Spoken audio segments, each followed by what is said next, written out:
Like Mark Lanigan? Maybe. He's really talented is what I'm trying to say. So the band, I don't know, they kind of have a ska thing going on. They got a saxophone. And so I'm like, oh yeah, no wonder the 18 to 21-year-old crowd. Which is also like a Morphine sort of sound, I guess. Yeah. I love Morphine, though. I do, too. They don't have a ska I have no apologies for Morphine. Do you consider them jazz? What do you consider Morphine? There's a little bit of jazz to Morphine. Jazz. I don't know, but they're still so solidly 90s alternative, too. Yeah. So that's a great band. Was a great band. Yeah. Did you ever see poor Mark Sandman? Did you ever see the documentary that was at Film Bar a few years ago? No, I didn't. There's a lot of interviews with the lead singer from Queens of the Stone Age. I didn't realize that they were friends, but apparently he died on that tour that was with Queens of the Stone Age. Oh, really? They were in I knew Italy. he died on stage. I didn't know it was Queens of the Stone Age. He died right after one of... I think The Night was one of their best albums ever. And yeah, I knew he died on stage. I did not know it was like a massive heart attack. Josh Homme? Is that his name? Yeah, that sounds right. Yeah. There's a lot of interviews with him in the band. And Sandman's like lady who's really beautiful. Like even now. She's got to be older. She's got to be in her 50s, right? In her 40s? I don't know. Maybe. Everybody still always seems older. And then you're like, oh, well, they're only a few years older than I am. No. I still feel like a 22-year-old sometimes. And anyway, maybe that's not so bad. I hope I always feel that way. Yeah, no, I've felt like I was in my 40s since I was 8 years old. So you told me that before. Oh wow! Now that I'm approaching 40. them, I'm like, oh wait. You're like, I'm used to this. Yeah. No, well, now I'm like, hold on, I'm not that old, am I? I just felt that old, but now I actually am. Yeah, that's taken some getting used to. I was just beginning to really dig into the Jeff Tweedy Warm, which I think is really good. Yeah, it came out, November was kind of, I guess, the month of Tweedy. He had his memoir come out, and then he was in Heart solo Beats album. Loud. He was in Heart Beats Loud too, yeah. Hearts Beat Loud. But yeah, it's really good. Warm is. I think that I don't know. He's been one of my favorites since I first listened to... I guess I listened to him the first time when he was collaborating with Billy Bragg on the Woody Guthrie stuff. You're even wearing a Wilco shirt. Oh, shit, yeah. You're the kid that went to the concert with a shirt. I have so consciously been like, it's not cool if I wear their shirt to their show. And I wear it in the car on the drive over and change. Like, no, man, I gotta wear a shirt that like maybe references one of their favorite bands. I've been that guy. I've been like, maybe if they see me wearing a cool shirt, I'll get asked backstage or something like that. Nice. Never happened. But yeah, it's really good. And I just got the liner notes out today. I bought it over the weekend, and because I actually went to Stinkweeds after going to the record show and spent more money there. Oh my God. That's right. But so I got this, and George Saunders does a little essay in this one. Wow. Yeah. That's so cool. I was just starting to read that. It's pretty good. I do like George Saunders. So I haven't read George Saunders for a while. But right now in the car, I have the new Marianne Faithfull. Oh, that would be interesting. It's really good. Does it just sound like she ate a bunch of gravel? It's pretty crazy. I mean, because she doesn't have a good range, but there's still something emotive to her singing, and it's hypnotic almost. Wow. And like you can hear the age and this and all of this like storied life in her voice, and she does a couple of covers. Like she covers a Bob Dylan song, like "It's All Over Now, Baby Blue." Wow! And she covers an early Jagger and Richards song. That kind of gives me chills. I'd like to hear that. Yeah, it's really good. And then she collaborates on a number of new songs with like Nick Cave and Mark Lanigan and Ed Harcourt, and the core band is Ed Harcourt and Warren Ellis from the Bad Seeds. It's really good and kind of eerie in spots. I'm kind of on my second spin through of that. That's cool. Did we not record any of that? No, I hit the end of the pause button. Oh. Which is fine. We'll have to go back and plug our stuff again. Or not. It's fine. I'll figure it out all in the editing and figure out what sounds good. But, you doing the David Lynch at FanFest is actually pretty huge. I hope it comes together, and it would be pretty huge. And then I really want to try to get that paper published. So yeah, I might be looking for readers between now and the spring. Yeah, that would be really cool. I wouldn't ask you. You're too busy. You run a small press. Well, that's the thing. Next year we've got a ton of stuff going on next year. We'll be at AWP, and we'll be... Cool. Where's AWP next year? Next year, it's in Portland. Oh, that's exciting. Yeah. Yeah. I've never been. I've wanted to go before, but... It's cool. There's always good speakers, obviously. All your favorite writers. I have to finish filling out the application, but we'll be at Desert Nights next year, too. Desert Nights? ASU. Oh, okay. Yeah. Cool. Next year's going to be pretty wild. We're going to go to all of the locations for the authors we're putting out in the spring.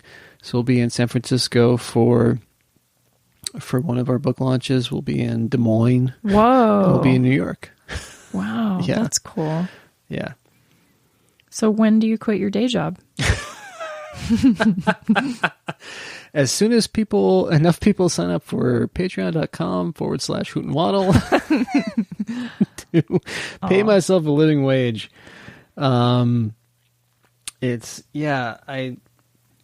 Sorry, Jared's coworkers who possibly listen to this podcast. Probably nobody. Okay, don't tell his boss. I have not been shy about it. As soon as I can earn enough money to sustain myself creatively, it'll be the end of the day job.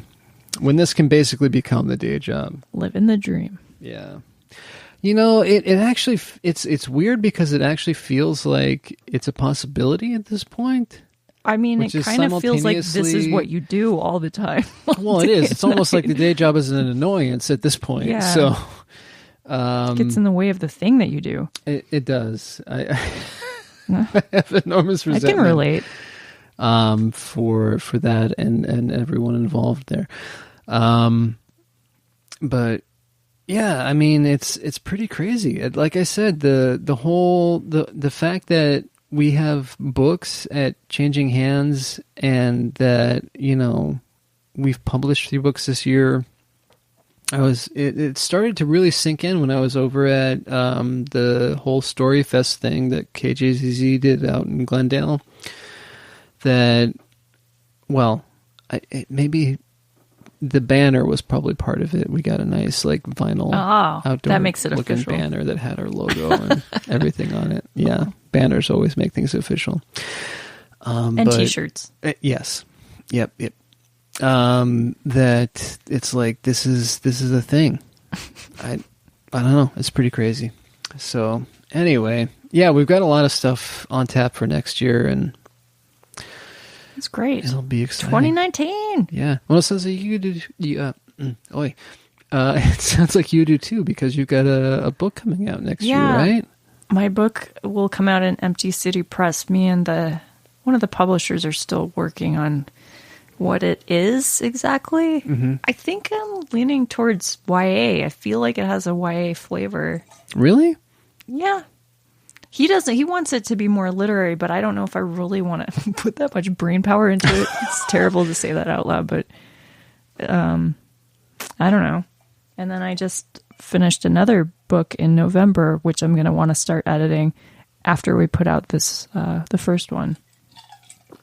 I bet you could find a publisher for the for the David Lynch thing too.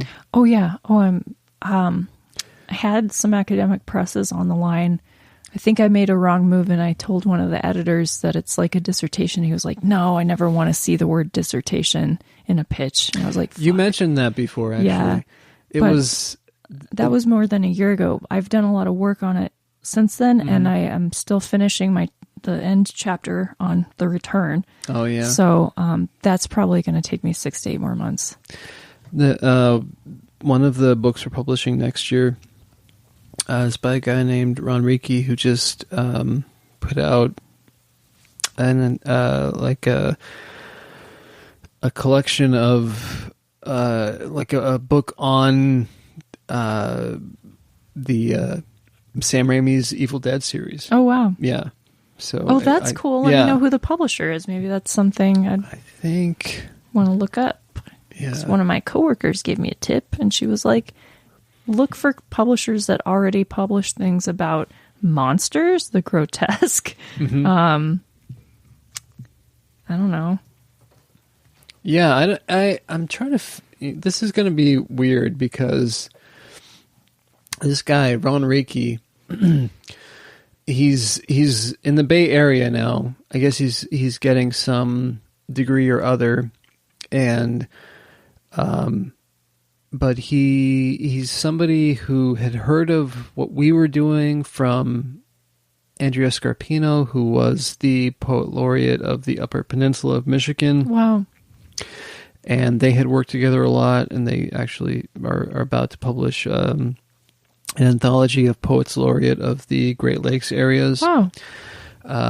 And yeah, it's so he submitted a work that we're publishing in February called Post-Traumatic, which is a collection of essays and like flash memoir sort of thing. Okay. But he's done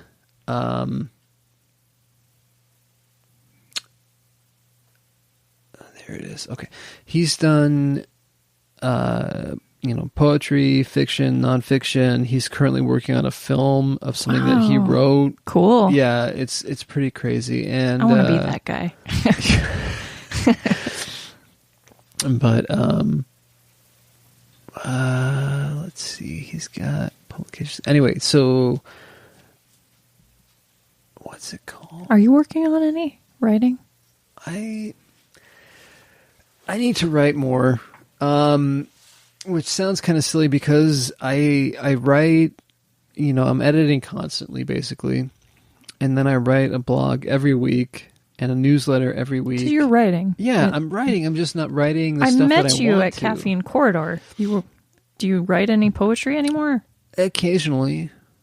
And, I have a whole bunch of ideas and things saved up. I've got a completed manuscript I need to shop around somewhere. I've got things I need to send out places. And it's just, I don't have the time to do everything. I know. So. Yeah. Untidy Secrets had their last meeting on the 30th, November 30th. Right. Their last reading. And then I saw on the Ashav Instagram, they were having these readings of Transmetropolitan. I didn't know that. I would have gone. The Warren Ellis? Yeah. No kidding. I don't know how it was formatted, but they would have like a get together and reading. Wow. No kidding. Yeah. I thought that was so cool. That is cool. But I think they're done with that now. It's on to a new series. Oh. Or a new comic. Yeah. That would yeah. Sorry, that doesn't make a very good plug if it's happened already. I know better. It'll get edited out. Oh. As long as anywhere I sound slurry. Okay. Should we wrap this up? Probably. Okay. Yeah, I mean, so it sounds like neither one of us has anything coming up immediately. Not immediately. No, not until after the holidays. No, I had a Hoot and Waddle sale going on. By the time this goes up, it'll be over because if anybody did it, it would have, in order to ship it out, it would have had to be shipped out this week, which will be 2 weeks gone by the time this goes up. So, But yeah, I mean, the